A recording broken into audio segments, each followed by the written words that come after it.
Est-ce que vous avez vu que Taylor Swift vient à Lyon et à Paris l'année prochaine? Hey friends, j'espère que vous allez bien. Aujourd'hui, je vais vous préparer pour le concert Taylor Swift, mais aussi vous parler des expressions qui sont courantes en 2023. On va pouvoir mieux comprendre les paroles de Taylor Swift, mais aussi juste la culture internet en général, parce qu'il y en a beaucoup de mots qui traversent les deux, les expressions, etc. Et certaines, je crois, vous allez connaître et d'autres pas du tout. Ma mission dans cette vidéo est de vous préparer. D'ailleurs, si vous avez envie d'améliorer votre niveau d'anglais rapidement, Cambly propose une offre en ce moment qui est exceptionnelle. Si vous ne connaissez pas encore, Cambly est une plateforme pour l'apprentissage d'anglais qui est incroyablement flexible et pratique. Vous pouvez prendre les cours n'importe où, n'importe quand. Même si vous avez un emploi de temps qui est hyper chargé, Cambly aura certainement des horaires qui vont vous convenir, ce qui est vraiment super pratique. Et vous allez voir une vraie amélioration dans vos compétences linguistiques parce qu'ils ont une méthode d'immersion qui va vous mettre en condition de pratiquer régulièrement. Cambly a déjà accompagné plus de 10 millions de personnes dans leur apprentissage de l'anglais. C'est vraiment un site de confiance. En plus des tuteurs, l'anglais est leur langue maternelle, ce qui assure la qualité. Et si vous êtes un peu timide, les tuteurs mettent l'utilisateur en confiance. Aucun jugement, beaucoup d'encouragement, c'est vraiment bonne vibe, un bon environnement. Et vous pouvez prendre les cours en particulier ou en groupe. Le groupe, c'est sympa parce que ça vous donne l'opportunité de pratiquer avec plusieurs personnes à la fois. Et comme leur méthode est basée sur la pratique régulière et l'immersion, c'est très efficace. Et avec le lien que je vous ai mis en description, vous pouvez profiter d'un cours d'essai gratuit pour voir si ça vous convient et de 50% de réduction sur un abonnement de 12 mois. Cette offre est valable pour les cours particuliers ou les cours en groupe. Commençons avec l'argot de l'univers de Taylor Swift. Il y a un mot qui est méga important en 2023 qu'il faut savoir quand vous allez utiliser les réseaux sociaux ou même juste entendre les jeunes, les moins de 40 ans qui se parlent entre eux. Et ce mot c'est cringe. Cringe. À la base, c'était pas vraiment un mot d'argot, mais le sens de ce mot a légèrement changé pour les jeunes dans certains contextes. Et c'est quand quelqu'un agit ou il parle d'une manière qui est tellement embarrassant que tu es presque embarrassé pour eux, quoi. Quelqu'un qui fait quelque chose tellement gênant que tu as honte pour eux. Mais sachez qu'il y a aussi une partie de la population de jeunes maintenant qui essaie d'un peu reprendre ce terme, ne plus l'utiliser pour mettre la honte aux gens et plutôt dire bah regarde tous les gens qui ont eu beaucoup de succès, il y avait toujours un moment ou un autre où quelqu'un leur disait que leur idée était stupide, que c'était cringe de vouloir faire ça. Et Taylor Swift, elle en a parlé dans un discours qu'elle a donné à l'université de New York pour leur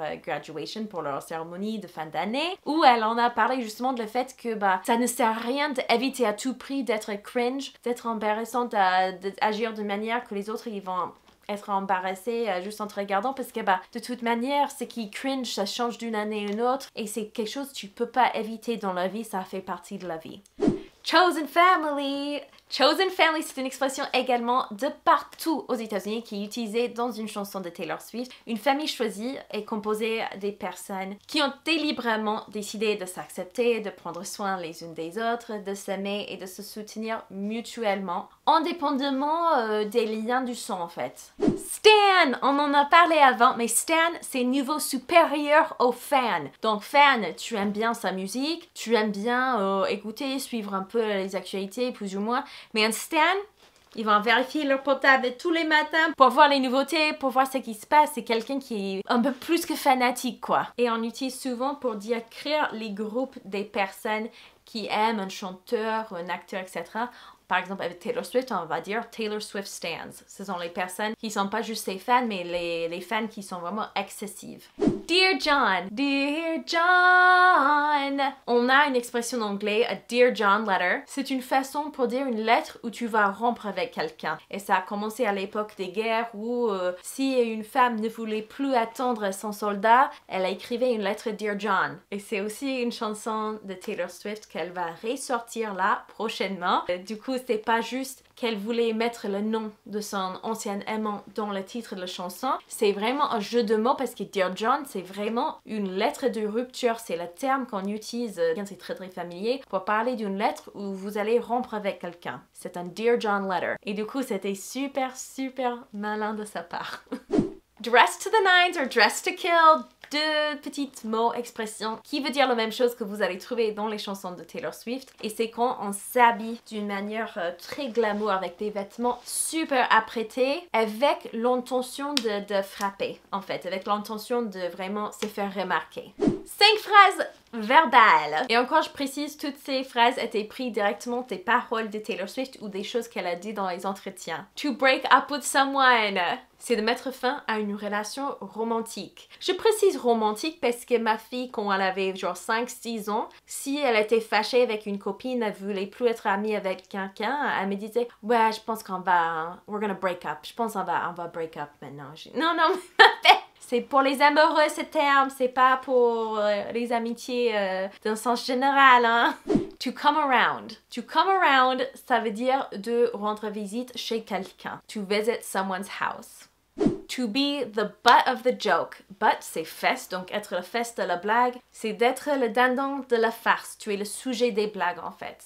Et c'est absolument dans un sens très négatif. C'est pas genre, oui, on en rigole ensemble, il me taquine un peu, parce que taquiner, ça implique que c'est pas si grave que ça. Mais non, non, c'est plutôt moqueur, quoi. On se moque de toi. Et les prochaines deux vont aller ensemble parce que ces expressions, vous allez comprendre, ça explique un peu le génie de Taylor Swift et pourquoi autant de gens sont investis dans ses paroles et en parlent comme si elle était la prochaine Shakespeare. Vous allez peut-être mieux comprendre après que je vous explique le phénomène qui arrive dans ces chansons.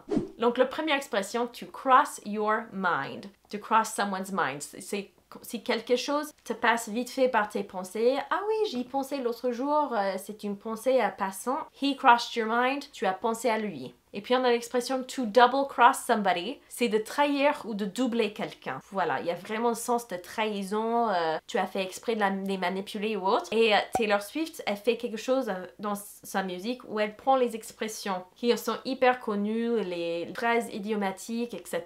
Elle les mélange avec d'autres phrases idiomatiques pour créer toute une nouvelle phrase où quand tu l'entends, tu es même pas sûr que c'est pas ça la bonne phrase en vrai, parce que c'est tellement lisse sa façon de les unifier. Et dans une de ses chansons, c'est un exemple, l'exemple préféré que moi j'ai dans ses paroles de ça. Elle dit « You double-crossed my mind, you double-crossed my mind ». Si t'es anglophone native, t'as ton cerveau qui explose un peu parce que c'est...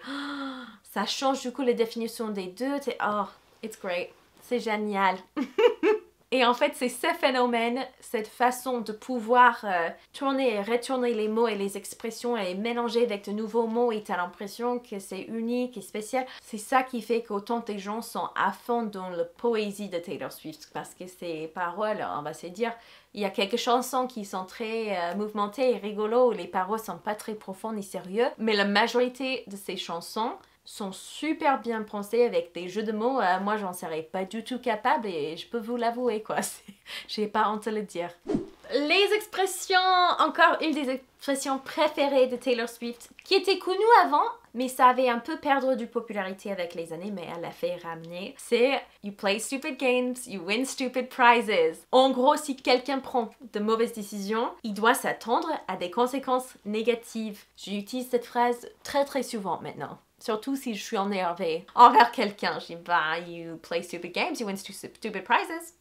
La deuxième phrase, c'est loose lips sink ships. C'est difficile à dire, encore c'est une expression que moi je connaissais pas alors que ça date des guerres mondiales. Et en gros, on a l'expression, un équivalent en français, je vais vous le lire. Très littéralement, ça veut dire des lèvres trop déliées peuvent couler des bateaux. C'est une expression idiomatique issue des affiches de la propagande américaine durant la Seconde Guerre mondiale. Et ça signifie que l'indiscrétion peut avoir des conséquences fâcheuses. Parfois c'est traduit en français par un mot de trop, un vaisseau en moins. Death by a thousand cuts!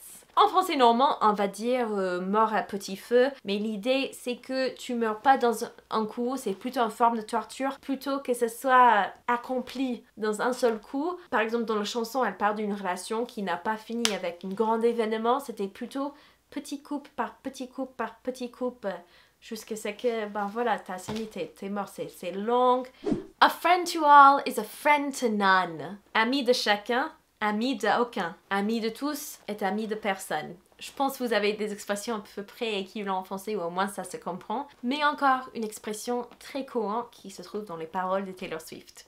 Cutting off one's nose to spite one's face. To cut off one's nose to spite one's face. Cette expression est compliquée à comprendre même parfois pour les anglophones. Et c'est utilisé pour décrire une surréaction vraiment exagérée qui va vous détruire, qui va faire plus de mal à vous qu'à votre ennemi. Don't cut off your nose to spite your face. C'est censé être un avertissement contre une action que vous prenez hors de colère parce que vous êtes en colère, une action que vous faites qui au final va vous faire du mal et probablement plus mal à vous qu'à la personne que vous essayez de blesser en fait.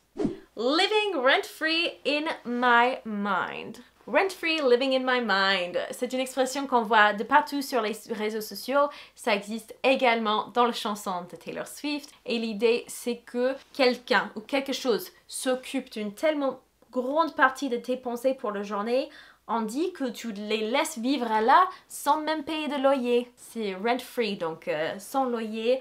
Si vous êtes un peu obsédé avec une personne, par exemple, vous pensez trop à eux, she's really living rent-free in your mind. Vous voyez ce que je veux dire?